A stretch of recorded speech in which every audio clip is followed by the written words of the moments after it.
Welcome to episode number 242 of the Beyond Social Media Show, the podcast for all of you marketing, advertising, public relations, and communications professionals. We are recording live on YouTube on September 29, 2018. It is National Coffee Day. I've already had my 3 cups this morning. We have a lot of things to talk about this week, including RBG Gamified, a solid web, Snapchat sees Amazon, talking headlights, Coors hearts NatGeo, billboard boom, Sirius XM plus Pandora, Facebook fails again, racist code, Hollywood influencers, shadow reading and shallow reading, and a lot more. We kick it off with best story of the week, and BL always has those honors. What was it, BL? Well, I'm pretty caffeinated myself, I must say. Important, especially with this week's news. There is a new augmented reality mobile site from Firstborn that lets fans of RBG take her with them wherever they go. It's called RBG for Good, and it has a tiny desktop-sized digital avatar of Notorious Ginsburg in her judicial robes, and you have buttons that let you select her activities: exercising to keep her fit and healthy and ready to dissent, reading the newspaper in an armchair to stay informed and follow her passions, and following her passions by performing on stage. The site is timed for National Voter Registration Day, which has passed. I certainly hope you've all registered to vote. And it's a partnership with Rock the Vote. And on that site, users are able to register to vote or to prod less politically inclined friends to register. And what's cool about it is that Firstborn is going to release an open source toolkit that will let other developers create their own interactive augmented reality experiences for mobile. It's just the most adorable little RBG. So, especially her exercising. You have to have it for your phone right away. She is quite the celebrity. It's amazing. She is. My niece wears her T-shirt all the time that I gave her for her birthday. Awesome. So this is a big story, I think, and the timing couldn't be better, coming at the same time as the Facebook massive hack that we will talk about in the worst stories. But this is a positive aspect of that. This is from a Fast Company article by Katrina Brooker, who does a feature on Tim Berners-Lee, who is, as you know, the father of the World Wide Web. And he has just launched a company called Inrupt. It is a startup that he's been working on in stealth mode for the past 9 months. It's backed by Glasswing Ventures, and its mission is to turbocharge a broader movement among developers around the world to decentralize the web in order to take the power back from the forces that have profited from centralizing it. Read Facebook, Google, Amazon, etc. So Berners-Lee is taking a sabbatical from his position at MIT to work full-time on Inrupt. The company will be his first major commercial venture, built off of Solid, which is a decentralized web platform that he and colleagues at MIT have spent years building. So Solid is an open source project to restore power and agency of individuals on the web. We have talked about this, in the wake of pretty much every Facebook or data breach, of the ideal of being able to control your own data. Because all of our data now is locked in Facebook or Google or Amazon or whatever. This is Berners-Lee to kind of flip the page and allow us to change that. So from his blog post, he says, Solid is the platform he's building. Solid changes the current model where users have to hand over personal data to digital giants in exchange for perceived value. As we've all discovered, this hasn't been in our best interest. Solid is how we evolved the web in order to restore balance by giving every one of us a complete control over data, personal or not, in a revolutionary way. Solid is a platform built using the existing web. It gives every user a chance, a choice about the data, where the data is stored, which specific people and groups can access selected elements, and which apps you use. It allows you, your family, and colleagues to link and share data with anyone. It allows people to look at the same data with different apps at the same time. So very fascinated with this development. I opened up a Solid account and I just opened it up today, so I can't tell you any more of it, but I will certainly be paying attention to it and playing with it. And we'll see how this develops. But this is exactly where others have failed decentralizing user data. Now you've got Tim Berners-Lee, the father of the World Wide Web, behind it. I think it's got some footing.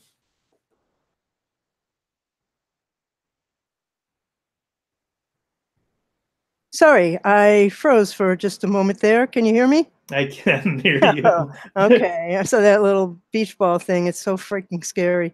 So Snapchat and Amazon have teamed up for visual search. We've talked about this quite a bit, and it's back. Source is Josh Constantine in TechCrunch. And so what you do now is you see something, you snap a picture of it, and you buy it. It's a rare partnership for Amazon, and they're going to help Snapchat challenge Instagram and Pinterest for social shopping supremacy. This week, Snapchat announced it's slowly rolling out this new visual feature, confirming TechCrunch's July scoop about the project, which was codenamed Eagle. How it works is you snap a picture with Snap's camera, and you scan a physical object with a barcode, and that brings up a card that shows that item and similar ones, along with name, price, thumbnail, average review, and prime availability. You pick the one on the card that you want, and you're sent to Amazon's app or site to buy it.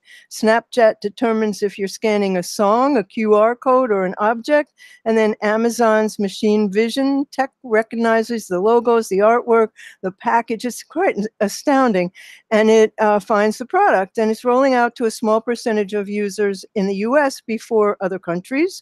Snapchat says it wants its camera to become the new cursor, your point of interface with the real and digital worlds, and maybe they'll get a referral fee. Who knows? They could certainly use help. They're losing users and money, down from 191 million to 188 million daily active users in the last quarter, burning up $353 million. So partnering, instead of trying to build their own technology in-house, could help reduce that loss, and added utility could aid with user growth. We'll see. Amazon is warming up to social partnerships because it realizes its inadequacy in that department. So clearly that's the future. Very interesting, very interesting. The two technologies that are really starting to take off are visual machine vision and voice recognition. The two technologies that require the least amount of effort on behalf of the user to capture, to input data. So it will it harkens back to the article I read back in 1994 that really got me interested in online technologies, about ubiquitous computing, and the authors argued that basically the trajectory of technology is that it will be in the atmosphere and we won't even notice it. We'll just use it. Well, that's what we're all hoping is going to happen, you know, and maybe it will. It may very well. I think it will. It's on that road. This is a great story by Bruce Brown from Digital Trends about Mercedes-Benz Headlights. So Mercedes-Benz Digital Light HD headlights, everything's got an HD these days, has more than 1 million micro mirrors in it. And that allows the headlights to do a lot more than just light up the road. Drivers with these headlights can project messages on the road in front of them. The lights can also project navigation guides or road conditions and traffic warning symbols. The computers that control the lights work in concert with the vehicle's cameras and onboard sensors, so it detects things like other vehicles, people, or objects on the road. The sensor data combines with the car's navigational system, so it integrates with maps. It displays graphical information in the driver's field of vision, basically. So as you're looking at the road and you're driving, you don't even have to glance at the dashboard to see this information. It's projected right on the road from the headlights.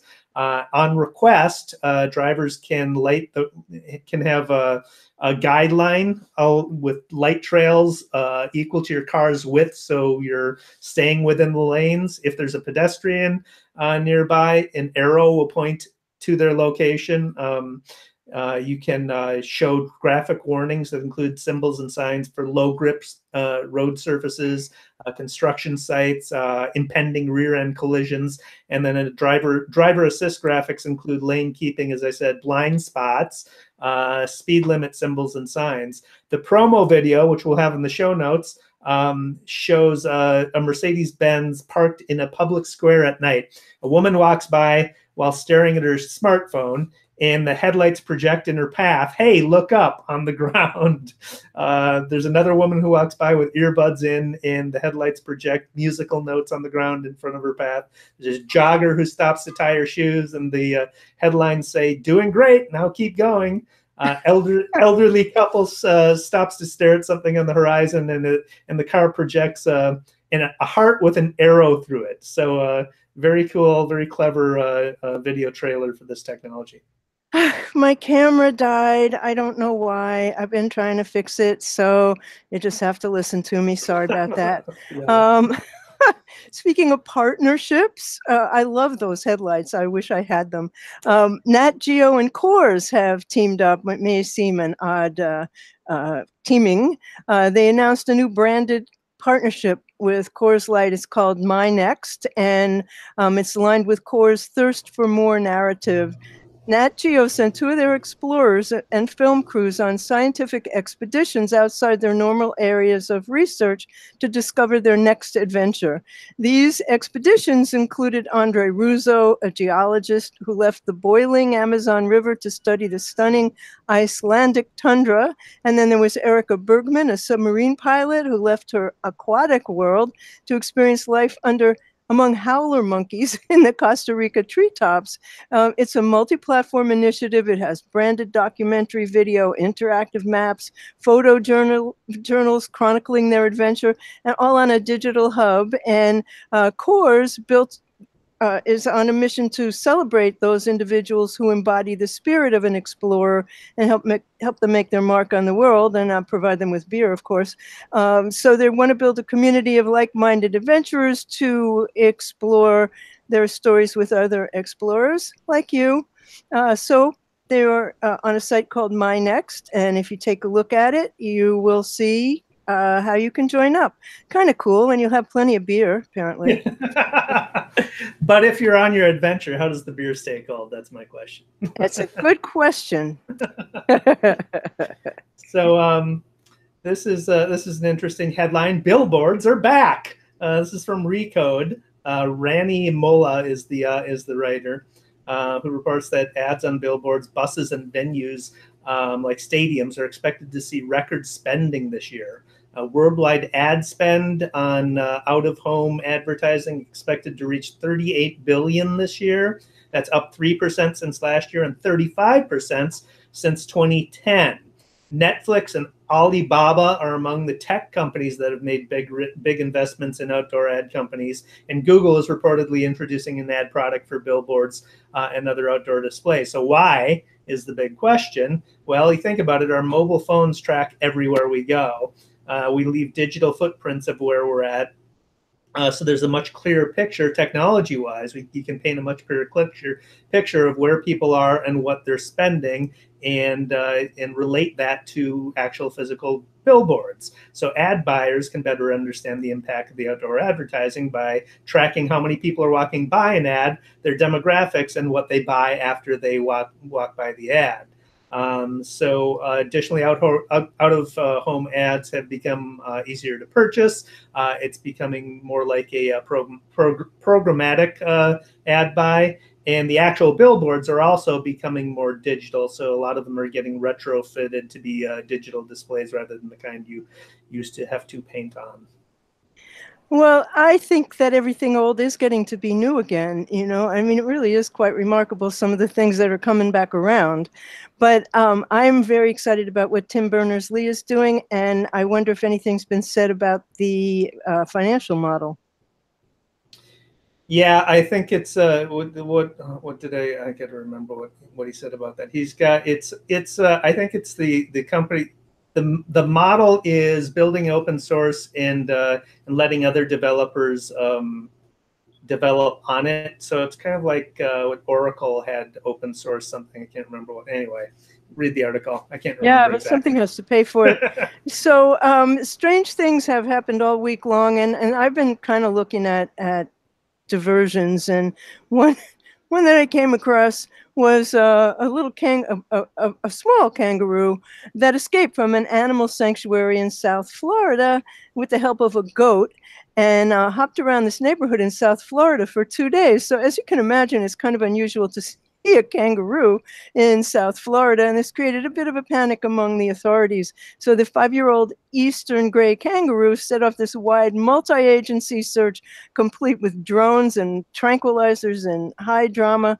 So Michael Pogge, who's a Florida-based exotic species expert and Vanilla Ice's animal consigliere, said that kangaroos are smart enough to know that if they get out, they don't want to be caught. Once they're out, they know it's time to have fun. Now, let me just go back to the Vanilla Ice connection. He also has an animal sanctuary with 6 or 7 kangaroos.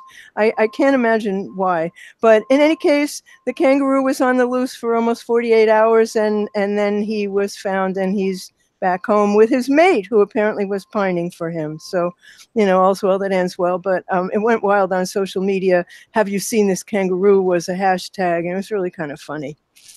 Well, I don't have this in the show notes, but I might as well talk about it because it's somewhat related, an animal-related viral video.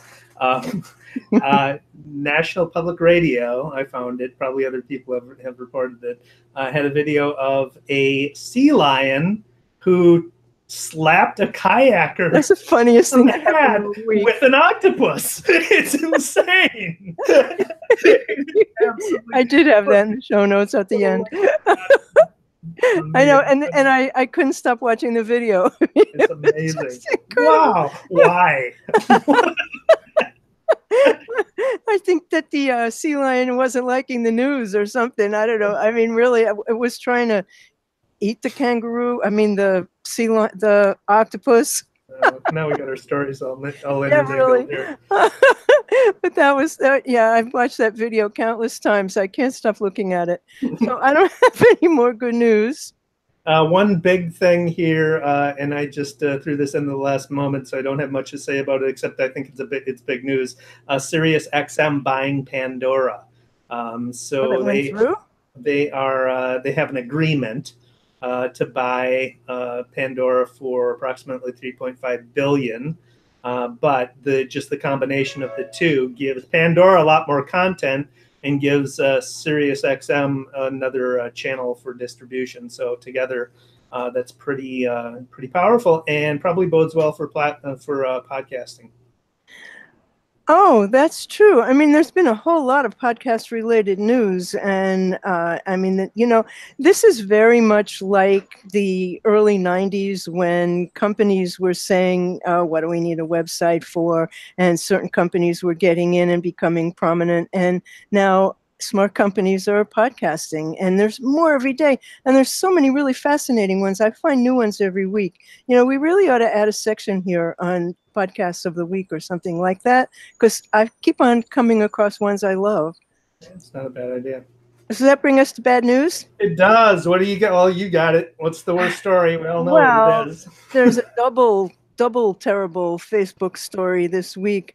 Facebook's got all sorts of issues going on, and they not only are they not content to use the contact information that you willingly put into your profile for advertising, it's apparently also using contact information you handed over for security purposes and contact information you didn't hand over at all.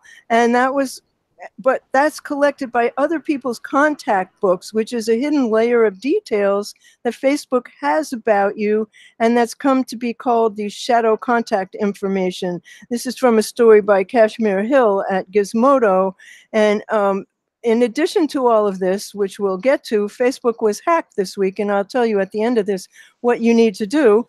But the researchers also found that if user A, who we'll call Anna, shares her contacts with Facebook, including a previously unknown phone number for user B, who we'll call Ben, advertisers can then target Ben with an ad using that phone number, which is shadow contact information, and he could do it about a month later.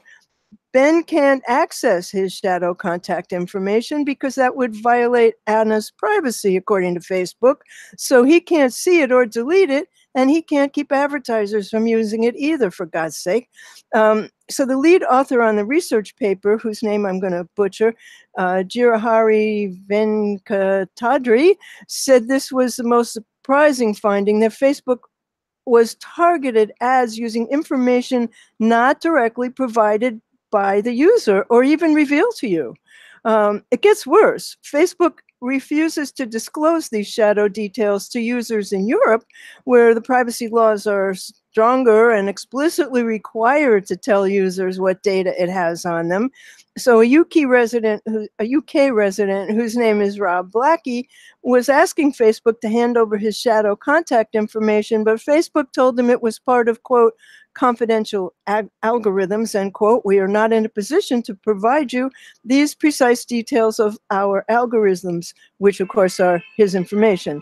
So there are creepier contacts happening in the advertising industry, but it's so troubling because Facebook is saying that it's letting you control your experience, and it's disturbing that Facebook is reducing the privacy of people who want their accounts to be more secure by using that information that they provide for security to data mine them for ads. And it's also really troubling to discover another way that this information can be used beyond friend recommendations, given that Facebook doesn't let us see information about ourselves and then delete it. So that said, there was a hack that Facebook revealed, I think on Thursday, saying that 50 million users were affected.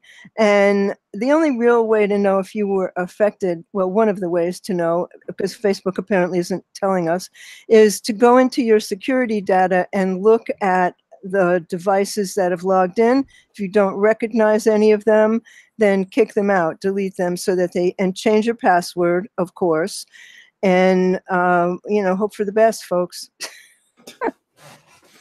Well, I mean, those 2 points of that Facebook story, again, argue for what Tim Berners-Lee is doing, the decentralization of personal data, where we control it and we decide who gets it. We lease our information to other providers. And when you decentralize that personal information, it takes care of most hacking issues. Because why are hackers hacking something? Because there's a bunch of data or a bunch of information they want to get at in a centralized location.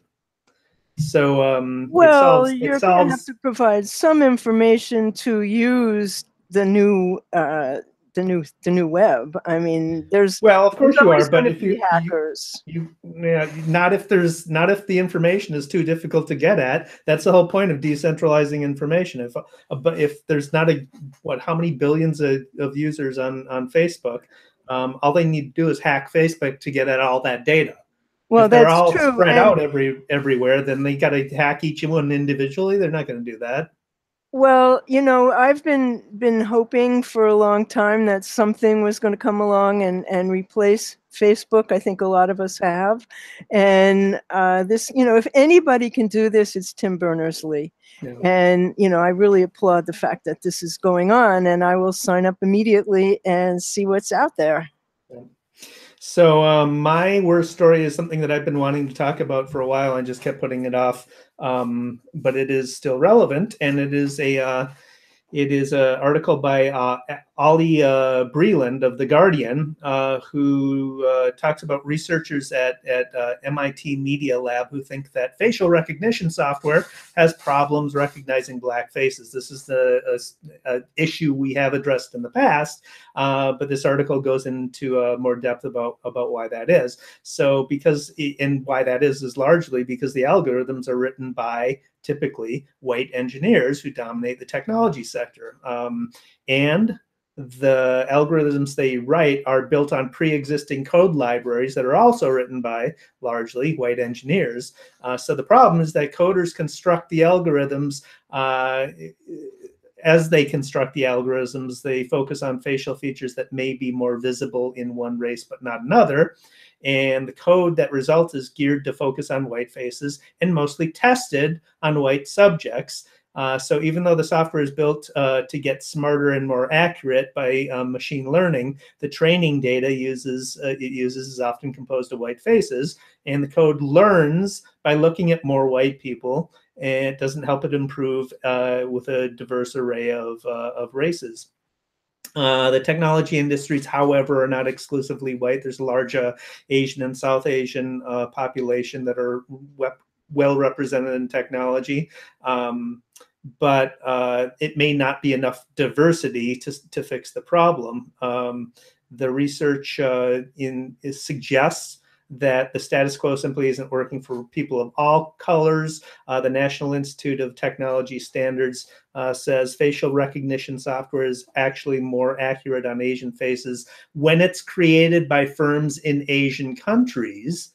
So that suggests that who makes the software strongly affects how it works. The problem ultimately is that law enforcement agencies are often using this facial recognition technology, but they're not checking it for baked-in racial bias. And we don't have any laws or regulations forcing them to.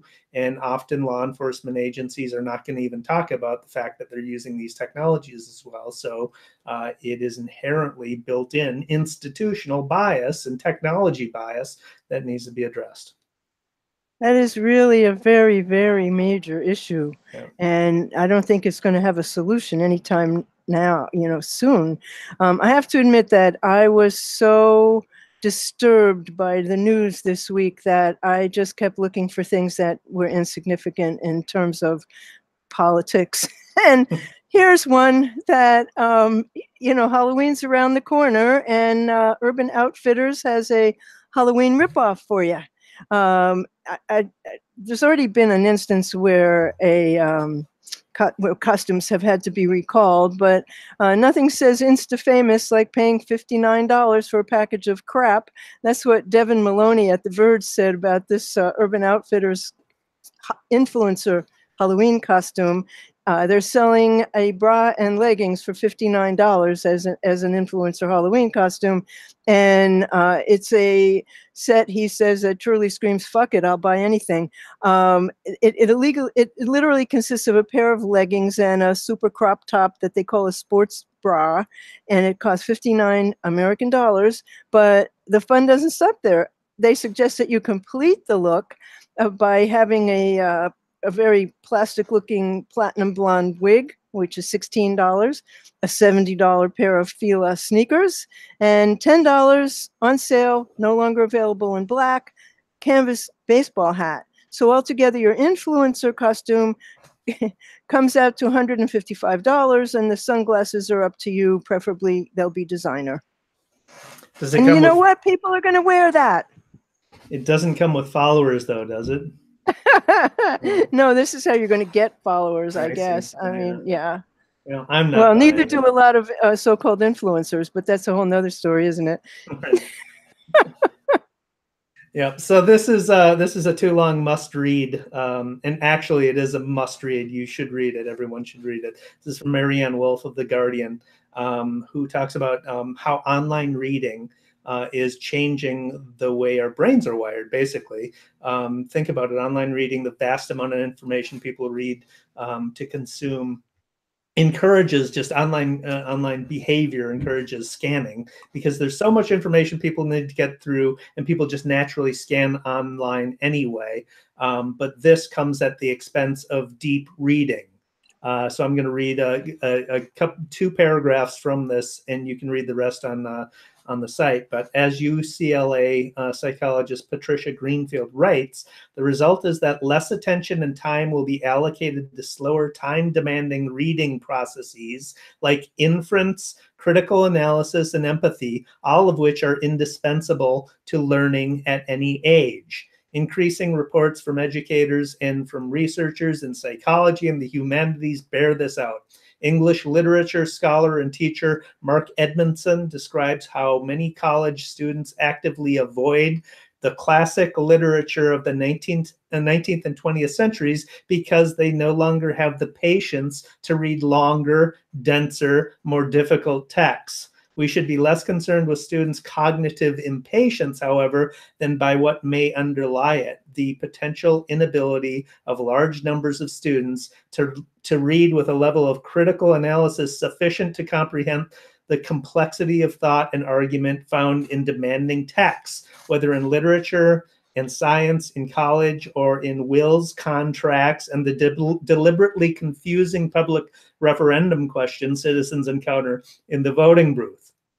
The subtle atrophy of critical analysis and empathy affects us all. It affects our ability to navigate a constant bombardment of information. It incentivizes a retreat to the most familiar silos of unchecked information, which require and receive no analysis, leaving us susceptible to false information and demagoguery. So I've got my book of the Brothers Karamazov that I plan on reading as a result of this article, just to keep my brain wired properly. But it's a serious issue. And we'll put a link to the article in the show notes so everybody can read it. It's a critical read, and I find myself forcing myself to read longer articles because I don't want that to happen to my brain. It's very tempting to skim, especially when you're really trying to keep up and ahead of, as we are, what's happening. And, if I ignore my reading for a day, I will have to delete no less than 1,500 emails. Yeah. And, that's not even what I automatically look at online during the day. And it's overwhelming. And yeah, I'm sure it permanently changes your brain. It's a horrifying thought that kids aren't going to be able to read books. Yeah, well, a lot of my friends who are raising their kids are definitely enforcing screen time limits. And yeah, so people are aware of it instinctively, I think. But it is good to actually look at some of the data and understand that this is a real thing.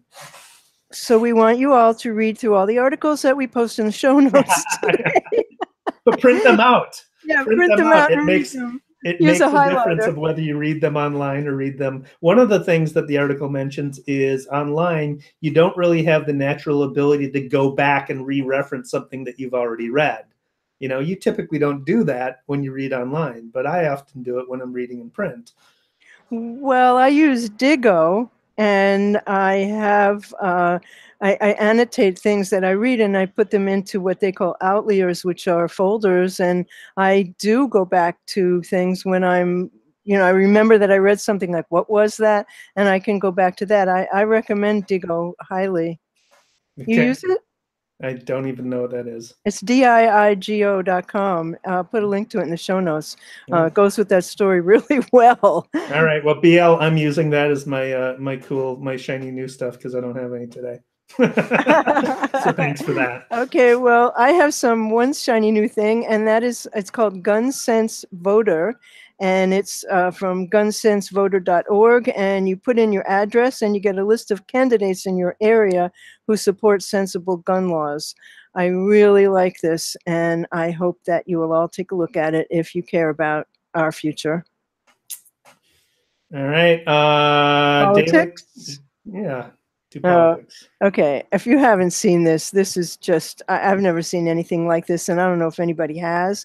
I first heard about it from friends, and then there was an article in Ad Age by Simon Domenko. This is Paul Gosar is the candidate, and his family hates him. Paul Gosar, the congressman, isn't doing anything to help rural America when the 60-second ad opens up, and that's what you hear. And she's identified as a rural physician. Her name is Grace. Paul's absolutely not working for his district, says David, identified as a lawyer. If he actually cared about people in rural Arizona, I bet he'd be fighting for Social Security, for better access to health care, says Jennifer, who's a medical interpreter. He's not listening to you, and he doesn't have your interests at heart, says Tim, a private investigator. Well, it turns out that their last name, every one of them, is Kosgar. So they all reveal their name: David Kosgar, Grace Kosgar, Jennifer Kosgar. And in case the point is lost on viewers, Grace says, Paul Kosgar's my brother.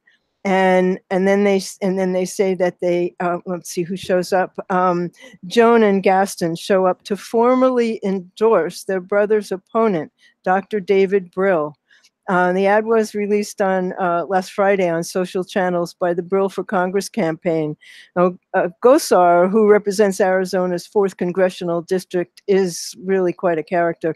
He's a radical right-wing figure, and last year he gave an interview to Vice News in which he claimed that the white nationalist rally in Charlottesville that August may have been a false flag operation organized by Obama sympathizers and paid for by billionaire investor and political activist George Soros, which of course was parroting InfoWars. He also told Vice that 88-year-old Soros, who survived German-occupied Hungary, had turned in his own people to the Nazis, a common slander against Soros by conspiracy theorists. So on Brill's site, the Gosar siblings explained why they needed to speak out. And so New York Times reporter Astrid Wellesley tweeted a link to the ad, and he said, "My kind of petty." And by the way, there's a brilliant use of video on Dr. Brill's campaign site. He's got dozens of 30 and 40-second clips that tell his stand on various issues while he's speaking to people. So, they're asking their family not to reelect their brother to Congress. And these ads are phenomenal. And I'll have some examples of Dr. Brill's videos. But, has there ever been anything like that before? That is devastating. I saw that at I know, and there's more than one of them. There's 3 of them. You're just like, oh no, did that just happen? Oh my God. It's brilliant. It's really brilliant. Do you have another one? I do. I don't. This was really funny. I mean, I have to tell you that my all-time favorite movie is Pulp Fiction. I've seen it maybe 10 times, maybe more. I know every line in the movie. So, and Brett Kavanaugh's testimony this week was my all-time least favorite television, but there's a stand-up comic from Atlanta who goes by the name Chili, and what he did was he mashed up Samuel Jackson's hamburger scene from Pulp Fiction with Kavanaugh's testimony, and the best line in it is Samuel Jackson saying, "I don't remember asking you a goddamn thing," to Lindsey Graham when he says he's the nicest person. So that little clip was retweeted 65,000 times as of last night, and I'm sure it's going to keep on going. What a hoot. First of all, Samuel Jackson was just so completely brilliant in that movie. But anyway, I could go on about Pulp Fiction. All right, let's wrap this up. This daily numbers. This is from a study of 2,000 profile photos on LinkedIn across 11 industries. So an examination of the photos that people use on their LinkedIn profiles. Overall grades: real estate gets an A, HR recruiting gets an A-, marketing and advertising and PR get an A-. At the bottom, retail, people in retail, not so much about their photos, they get an F. Government, F. No photo. 36% of people in the healthcare industry do not have a photograph on their LinkedIn profile. 32% in government do not have a photo on their profile. Only 3% in marketing, advertising, and PR do not use a photo on their profile. Facial expressions. 76% of people who on LinkedIn who have a photo use a full smile. 12% use a tight-lipped smile, and 12% have no smile at all. And then did they tell you about the ones who have a scowl? I always love those. They don't have scowl listed, but there's more. We'll put this, it's from an infographic. We'll put this infographic on the show notes so you can see it at BeyondSocialMediaShow.com/242. If you ever needed to have a professionally done photo, that is where that comes in very handy. Yep. So that brings us to the end of episode 242 of Beyond Social Media Show. And you can see links to everything we discussed at BeyondSocialMediaShow.com/242. And I am BL Ochman. I'm on Twitter as @What'sNext. I blog at What's Next Blog. I'm on YouTube as What's Next Blog. My charming co-host David Erickson is on Twitter as @D Erickson, on Instagram as @D Erickson, where you can hear him play the guitar. And D.E. Erickson, two E's. D-E-E, two E's, like dear Erickson. And he blogs at eStrategyBlog.com. We are on the web at BeyondSocialMediaShow.com. We are on Twitter as BS Media Show. We are on iTunes, Stitcher, iHeartRadio, and Google Home. And we'll be back next week at our regular time, correct? Yep. Which is Friday at 8 p.m. Thank you so much for watching today, and we look forward to seeing you next time. Thanks for watching.